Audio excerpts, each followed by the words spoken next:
nandito. Kung pwede ko lang i-thank you bawat isa sa kanila. Parang nagtitiis sila, pawis na pawis, iba sa kanila umiiyak. Sobrang nakaka-touch.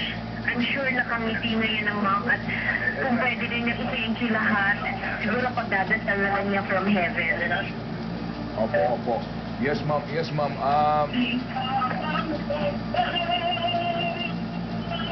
Hello? Yes, Ma'am Pinky. Opo. Sa ngayon ho ba, ma'am, meron na ho kayong plano doon para po naman sa Wednesday para ho malaman na mas maaga po ng ating mga kababayan doon po sa Libing? Manila Cathedral ho, 9 o'clock yung Mass. And then after that Mass, we proceed to Manila Memorial Park. Opo. Kasi po kanina, meron po akong binanggit nga po na panawagan ng inyong pamilya, if you may confirm it, na you discourage po yung iba na maghatid hanggang sa Manila Memorial dahil nga po sa baka hindi ko makaya yung sobrang dami ng tao. Paano po yun, ma'am? Sir, sorry kasi hindi ako nandun sa planning committee. As far as I know, plan Manila Cathedral, then we go to Manila Memorial. But what I really like to express yung pasasalamat namin kasi talaga naman, grabe. I wish nandito ka sa coaster with us. Sobra mong makifeel yung pagmamahal ng mga tao para sa mom. And that means really so much to us. Yes, ma'am. And we can see this ngayon po, ma'am, sa television, sa ating live coverage.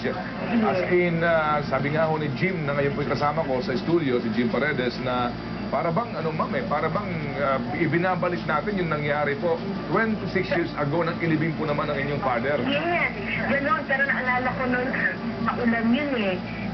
Pero ngayon, it's sunny. So ako sa kanila parang init na init sila, but still they're not moving. Talagang sobra thank you. From the balloons, tsaka yung mga confetti, at tsaka yung mga handmade posters, yun talaga sobrang nakaka-touch. Yes, ma'am. Opo. Please make sure that natanggap nila yung thank you namin. Sana each and everyone masi-thank you talaga namin. Opo, ma'am. Ma'am Pinky, pwede ho bang bigay po ang telepono kay Ma'am Chris? Kung hindi po natin makunan po ng mensahe.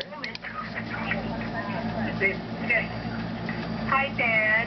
Hi, Chris. I'm with Jim Paredes. Live tayo ngayon sa Channel 2. Na-prep namin yung Wawawi for this coverage. Yes, Chris. Ted, wait. I failed to say this to you. I haven't seen you in ABS, but you know that when your wife passed away, ang mom binibilin sa akin, Chris, you have to go and you have to send our family's condolences. And I said, Mom, ang alam ko, they wanted it to be private. Pero